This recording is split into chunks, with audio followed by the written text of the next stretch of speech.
Hi, and welcome back to the Voice Notes from My Bathroom podcast. I'm your host, Amanda, a sustainable productivity strategist and home educating mum of 3. And I help ambitious but overloaded women to ease the mental clutter, lighten the physical load, and spend the hours they save on what matters most to them. Think of it as streamline the boring, make space for the exciting. And today I want to talk about something that might feel a little bit uncomfortable at first. And I hope it doesn't feel like I'm calling you out, and I think it will land as relief once the message sinks in, because what I'm going to say isn't about trying harder, and it's not to shame you for where you are now. It's not about being more disciplined or fixing yourself or being a different person. But what I so often see is that we as women are good at coping and getting by. We just make things happen. Like, we have a responsibility or we have something we want to do, whether it's in our life, in our work, our business, and we make that thing happen. But you being really good at coping is often the very thing that stops you from letting life feel easier. Let me explain. So if you are capable, you're responsible, and you are used to making things just work, even when on paper maybe they shouldn't be working at all, then this is going to help you. So what do I mean when I say you're good at coping? So what I mean is you adapt, you problem solve in the moment, right? You remember things in your head maybe, or maybe you don't, maybe you jot them down on a little piece of paper or in your notes app, but it doesn't necessarily work perfectly. You do things last minute, but you usually pull it off and you fill the gaps so that nothing drops.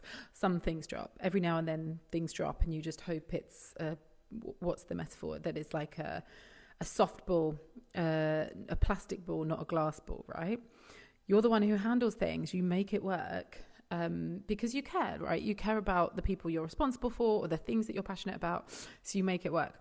But because of that, nothing ever breaks quite badly enough to force a change. And scrappiness and winging it they've genuinely got you this far, wherever you're at. But this is what we then don't talk about, is that because you can cope, systems don't become essential for you. They stay optional. They stay as a nice to have, as opposed to something that could massively reduce your stress. And they end up being the thing when you have time. And that's often because we think it's really complicated to put up. And there is a little bit of, in order to streamline things, you need to put in more time at the beginning. But they become the thing that you drop when life gets busy because you haven't made them flexible enough and you haven't been able to then commit to them in a sustainable way. And then they end up being something that never quite sticks because you haven't found a way to make it work for your personality, for your capacity, for your real life, not the life you wish you had. Yes, I wish I could have a chef prepare meals for me, and I don't have one. So I need a meal prep system. And it's not because you're not capable, it's because you don't have systems that fit your real life.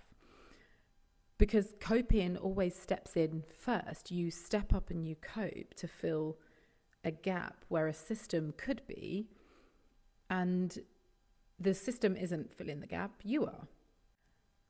And the thing is, every time you do that, every time you do something last minute and pull it off, your brain has learned that if it really needs to, it can just push through. And it gets rewarded for that in the short term. Because you're like, see, I pulled it off. Now, don't get me wrong. I do that for sure. And I do that sometimes and it can work. And there's nothing wrong inherently with that. If that is working for you and you're like, my nervous system is in complete disarray and I always pull it off and it's no problem.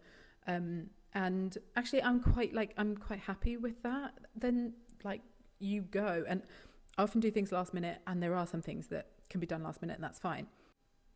But what usually happens is eventually our body catches up. Our brain is like, hang on, this is not working as well as it used to. Or there becomes a crunch point, right, where it's just not working anymore. Or it just becomes untenable. You don't want to live in a constant state of doing things last minute and living life in catch-up mode. That's something that I'm thinking about often, is like living life in catch-up mode and living life on a hard mode. Because if you don't have systems that can remove things from your brain, you're living life in hard mode, right? If everything lives in your head, or if some of the things like live in your head, which don't need to be in there. You're living life on hard mode. And when a system asks for effort up front, which setting up most systems will require some amount of effort up front, although there are ways to make it much more easy. In the Steady Club, which is my 90-day program, we will take small steps over time to get these things set up, right? Because those small steps can have a really big impact. But when something asks for effort up front and it feels kind of slow or unfamiliar or even slightly boring, depending on your personality type, and I'll have a next episode will be on your personality, finding your productivity personality type. But your brain then quietly is like, well, why bother? I don't have time to set that thing up. And you can't see the benefit because things are kind of generally okay. But what if things could be like way better? And instead of going back to just coping, things were like markedly different. And this is how I felt like before I set up a meal prep system. And I talk about meal prep a lot, but it's been one of the biggest things for me this year. Before I set that up, I would have thought like, yeah, it's fine. It's like not really too stressful. I mean, it did cause me a lot of stress, but I managed to get dinner on the table, right? Like not literally, like, you know what I mean? But now that I have it in place, oh my gosh, I can't go back. And when you start to experience that, you're like, how did I cope before? But this isn't our fault. Like these feelings didn't come from nowhere, because most of us were praised for being able to like think quickly and be flexible and rewarded for being the one who handles things. And actually I see this quite a lot in groups where people will say, oh, like where people are talking about sharing the mental load or something, right, with a partner, and they'll say, oh, he doesn't need a list. And I'm not saying that women should be making their partners lists, but maybe people do. It's okay if you do need a list, like, or maybe you do need something externalized. We are rewarded for just handling things and told that this is just what adulthood looks like. And I'm saying like both men and women and people of all genders can benefit from a system. But when traditional like productivity advice just hasn't helped us, rigid routines and planners and one size fits all rules and habit stacking that assumes you have no interruptions between the trigger habit and the follow through habit, then it just, and if we take that advice on board and then think, well, that didn't work, then we figure that life is just hard and coping will work out fine for us. But coping might be fine for a time until it becomes your norm and you don't realize how different it could feel when you're not just coping. And also until then something bigger comes up and more life has more to throw at you, or when you're trying to find time for something that you love. And that's why I talk about streamlining what feels boring so you can make space for what feels exciting, because time has to come from somewhere. Like if you are the one who is responsible for all those things, time has to come from somewhere. So if you are trying to do something else, if you are trying to start a business, if you're trying to launch a podcast, if you are trying to apply for a new job, if you just want to spend more time for yourself, that time has to come from somewhere. So that means either something has to drop or something has to be streamlined and made faster. So for me, that's why I want to be able to streamline the boring, make space for what's exciting. So the identity shift for you here is that the ease, that what creates ease isn't just coping better. So we tend to be like, oh, I've got to get in front of this. I've got to get in front of this. But if you can let go of being the idea of being like the one who like, you like, oh no, I always make it work. I always cope. And instead we're like, what would systems that support me look like, right? Not because you can't do it in your head if you need to, but because your energy is limited, right? And taking things out of your brain and onto paper is an incredible way to have less going on in your head so that you don't have to be holding it all there. And this actually is like, I learned this long time ago from a productivity book. I couldn't tell you which one, but that idea of externalizing stuff. And it means that you are removing some of the mental clutter and the load on your brain, and that frees up creativity, right? That frees up creativity and it frees up time. So here's some small shifts for you and some things, some gentle places that you could start to start shifting that idea, right? So name one thing. So you could journal this out if you want to. Name one thing that you're tired of coping with. So think of something that you're like, maybe you're oddly proud of how well you handle it, but secretly you're exhausted by it. Something that comes up all the time, something that you always just deal with. And we're not trying to fix it, but just name it. Just name it for now. What is that thing where that you are tired of coping with? Because that's often where there's a system just waiting to be birthed. I don't know why I use the word birthed.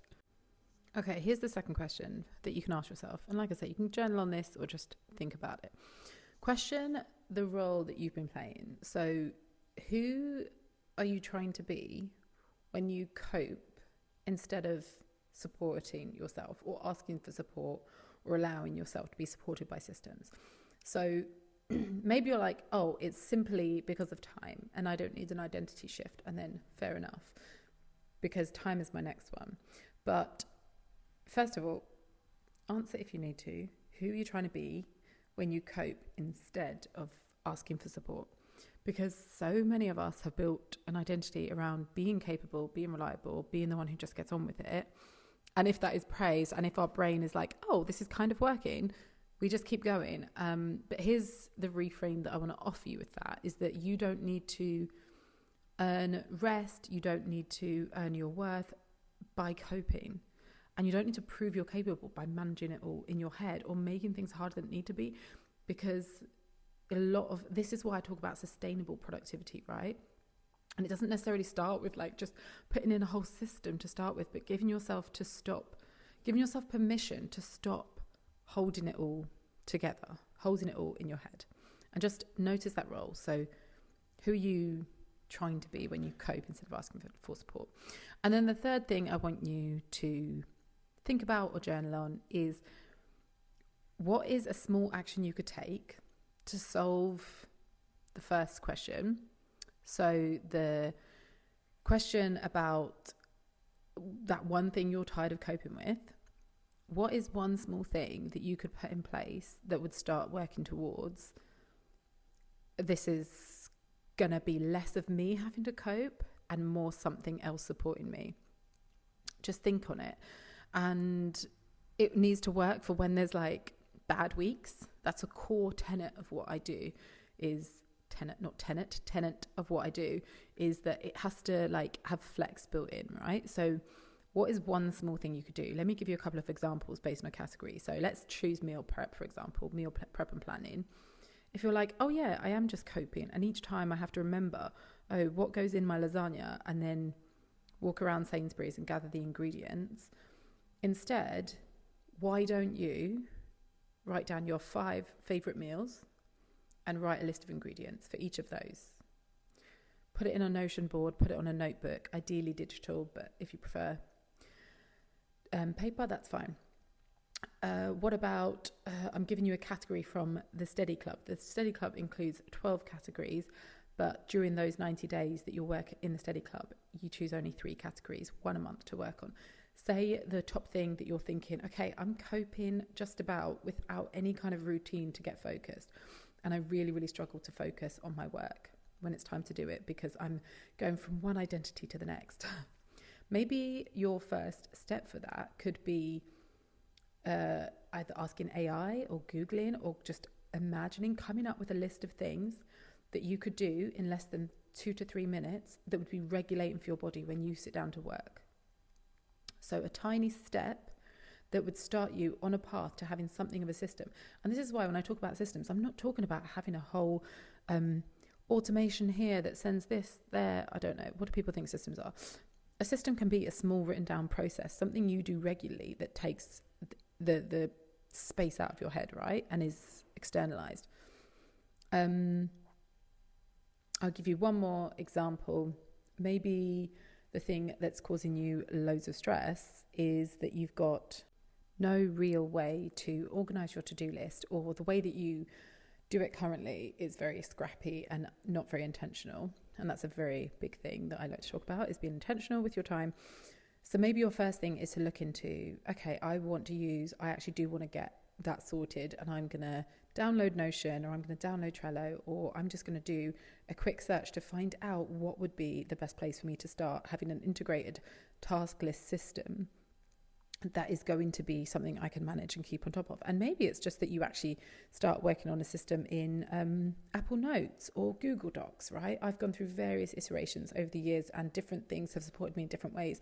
I now have one that works seamlessly in Notion, and you do get all my templates if you join the study club, but you could do that anywhere. So maybe that's a small task you could do. So the 3 things that I want you to think about or journal on or action. 1, what is one way that you are coping, that you are sick of coping with now? And you're like, nah, maybe I should get support. Okay, second thing is, who are you trying to be when you cope instead of asking for support? So who are you trying to please? Who are you trying to be? What makes you think that you can't get support for it? And then the third thing is bearing in mind your answer to the last question and tackling the first thing. What is one small thing you could do? If you want to go into more depth about which areas you might want to set up systems in, there is a systems replay workshop available. If you go to unmuddled.com/systems, the replay will be there for you. So you could watch that as well and to help you get your system set up for 2026. And if you want more information about the Steady Club, you can head to unmuddled.co/steady. Sales, the cart closes on the 21st of December. That is Sunday, and I would love to have you inside. We start 5th of Jan. If you have any questions, send me an email to amanda@unmuddled.co. And if you like this podcast, I would love you to leave a review if you are finding it helpful. Okay, that's all for now, my loves. Bye.